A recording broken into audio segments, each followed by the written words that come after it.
vous appréciez beaucoup cette série, ça fait vraiment plaisir, donc continuez à bombarder les likes, les commentaires, et bien sûr proposez-moi vos suggestions si vous en avez. Et un grand merci à Chuchux YouTube, qui est un nouveau membre sur la chaîne, merci du soutien. Et sur ce, c'est parti. Donc, précédemment, on avait abordé le matériel indispensable, le carburant, la nourriture, etc. Maintenant, on va aborder des choses un peu plus intangibles, un peu plus immatérielles, c'est-à-dire le mindset, la pensée psychologique, l'état d'esprit en fait à avoir quand t'es survivaliste, parce que voilà, c'est bien beau d'avoir des armes, de la bouffe, etc. Mais si psychologiquement et mentalement t'es pas prêt, bah tu peux faire de la merde et être paralysé en fait. Enfin, faut que ça aille avec quoi, tu vois. Le survivaliste en fait il est toujours prêt au pire. C'est-à-dire que voilà, est-ce que t'es plus de ta maison, est-ce qu'il n'y a plus de courant qui est... En fait, le survivaliste c'est un peu l'indépendance totale à son apogée. Tu dépends plus de personne, t'as plus besoin de l'État, t'as plus besoin d'emmener ta voiture au mécano, t'as plus besoin de... Enfin... Bien sûr tu peux pas tout savoir faire, mais pour la majorité des choses, hein, c'est-à-dire te chauffer, te loger, chasser, te faire à manger, etc. Bah ça va dépendre que de toi en fait. Et le bail, c'est que de nos jours, il y a beaucoup de gens qui sont pas prêts mentalement à ce qu'il y ait un effondrement ou un bouleversement, un choc dans leur quotidien en fait. Et ils peuvent même pas s'imaginer en fait que ça puisse arriver, tu vois. Il y a une sorte de blocage psychologique qui fait que pour eux c'est impossible que ça arrive, ils s'imaginent même pas, tu vois. Pour eux, jusqu'à la fin de leur vie, il y aura tout qui... Globalement, ils vont garder leur confort qui sont actuellement, tu vois. Et aujourd'hui, on est un peu dans une société qui est endormie, qui s'est endormie petit à petit au fil des années, dans le confort et l'insouciance. Tu vois, maintenant les gens, quand ils se demandent qu'est-ce que je vais manger, est-ce que je pourrais... Enfin, en fait, ils se demandent même plus est-ce que je pourrais manger la semaine prochaine, le mois prochain, etc. Ils se disent ouais, quel youtubeur je vais regarder ce soir, quelle série Netflix je vais commencer, tu vois. On est très très loin dans l'insouciance. Et à l'époque, le survivalisme, c'était quand même... En fait, il n'y avait même pas de survivalisme. Quand je dis à l'époque, c'est... Ouais, il y a peut-être 80 ans, il y a 100 ans, tu vois. Parce que le survivalisme, c'est né genre dans les années 1960. Avec la guerre froide, etc. Mais... Avant... C'était plutôt inconscient et naturel en fait, hein, d'être survivaliste, hein, tu vois, t'avais un instinct de... Voilà, faut que tu fasses des réserves de bouffe, parce que voilà, peut-être qu'il peut y avoir des récoltes mauvaises, parce qu'il n'y avait pas encore des supermarchés, etc. Fallait que tu aies du bois pour te chauffer,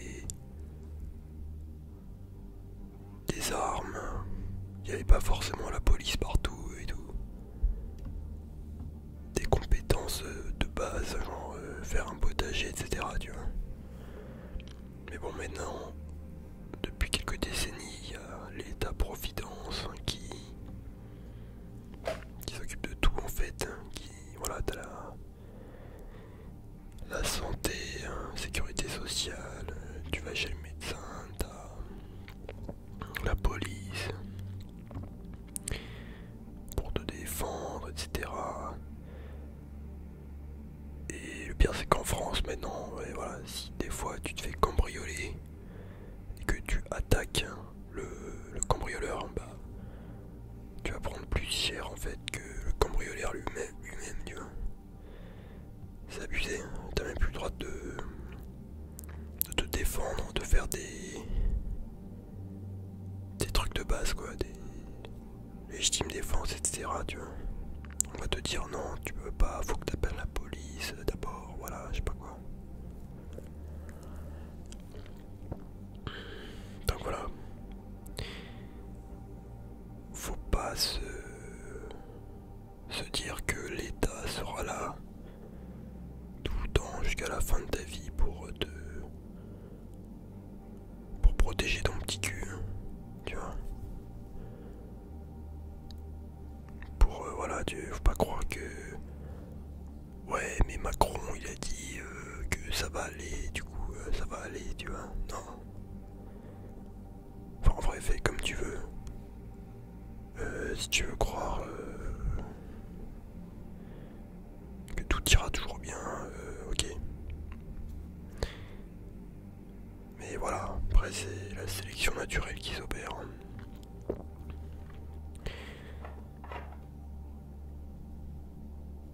Les personnes qui te dirigent veulent pas forcément ton bien. Faut que, tu vois, ça c'est encore un truc que tu dois accepter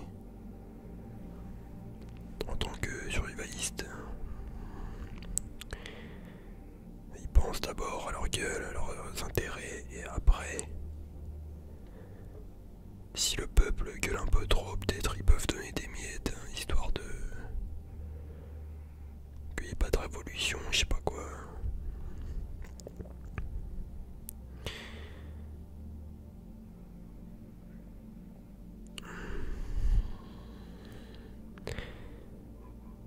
Et donc voilà. Ce qui est important quand t'es survivaliste, c'est de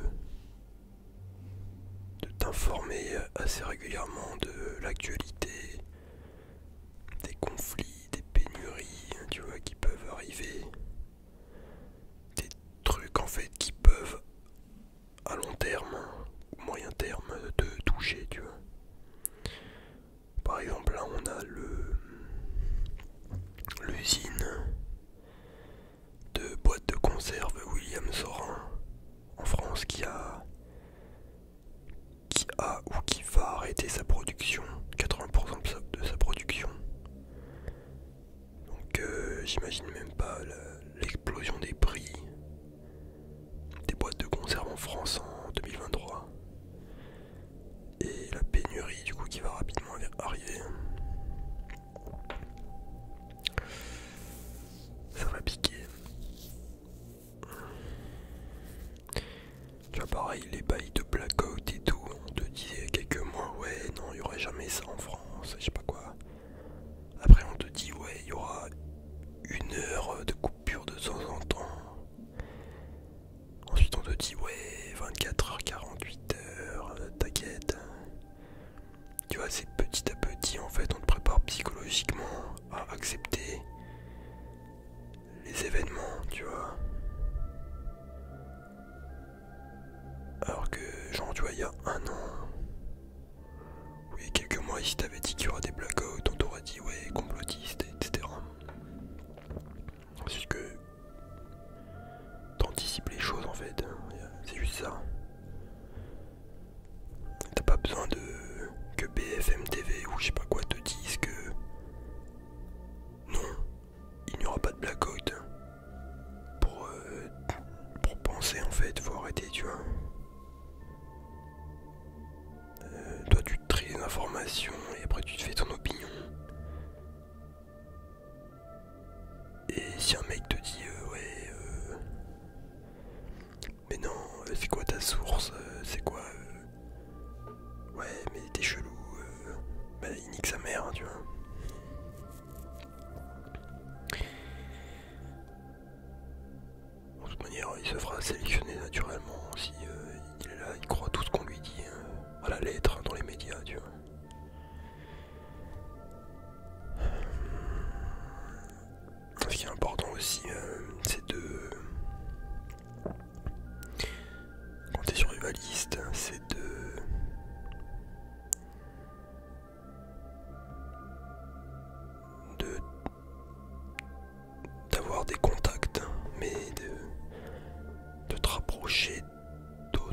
personnes du coup qui ont la même vision, qui pensent que ça a pu la merde et que...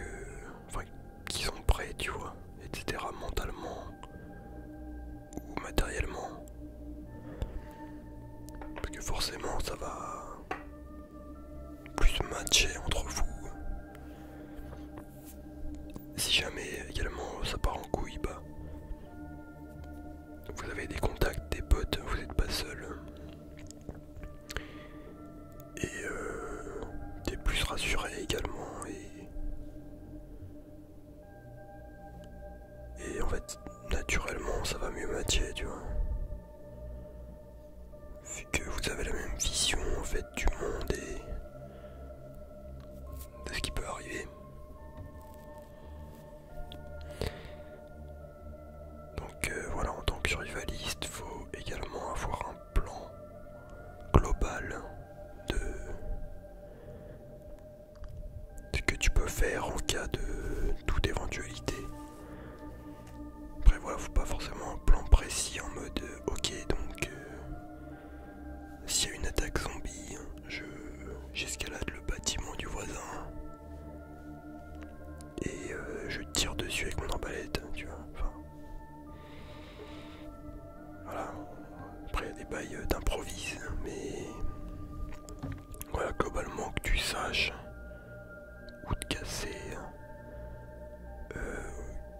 s'il y a un problème ou une urgence ou qui est-ce que tu dois contacter ou qu'est-ce que tu dois faire en premier, tu vois.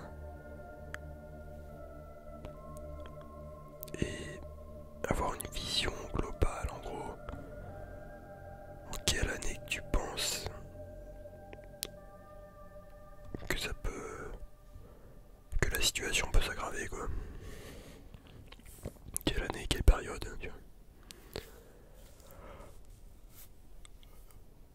Également, mentalement, faut être prêt à tout perdre. Faut pas en fait avoir d'attache à trop de trucs. Enfin, je dis ça dans le sens matériel, hein. Tu vois, genre si t'as un logement, si t'as un petit job, ouais, si t'as une chaîne YouTube ou je sais pas moi, des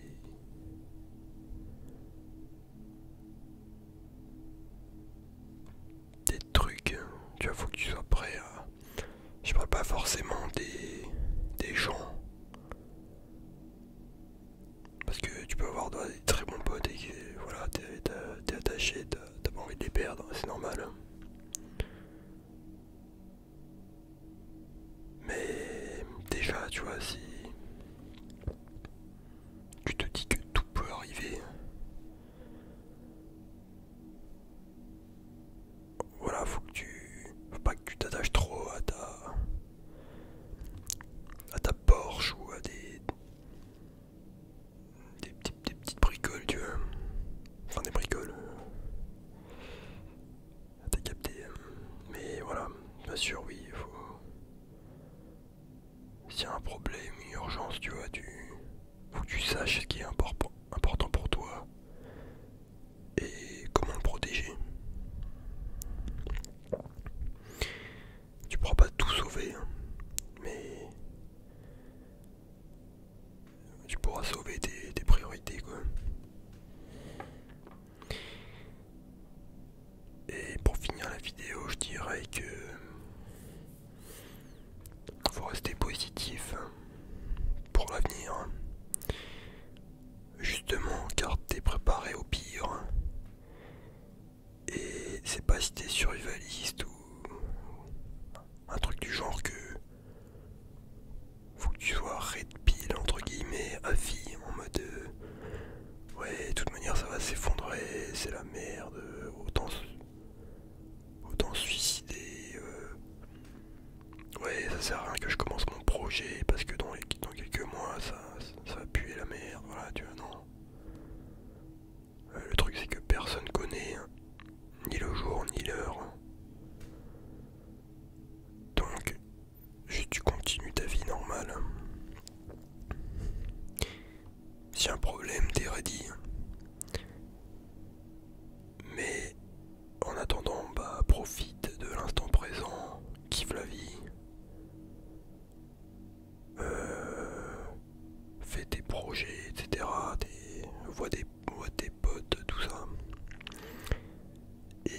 dirais, avec cette pensée, tu profites encore plus de l'instant présent et du moment parce que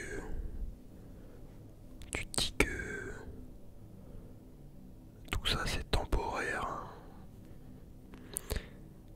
et peut-être qu'un jour, voilà, il y aura, tu pourras plus aller en boîte ou je sais pas, ou voyager comme ça. Et voilà, mais actuellement tu kiffes, hein, voilà.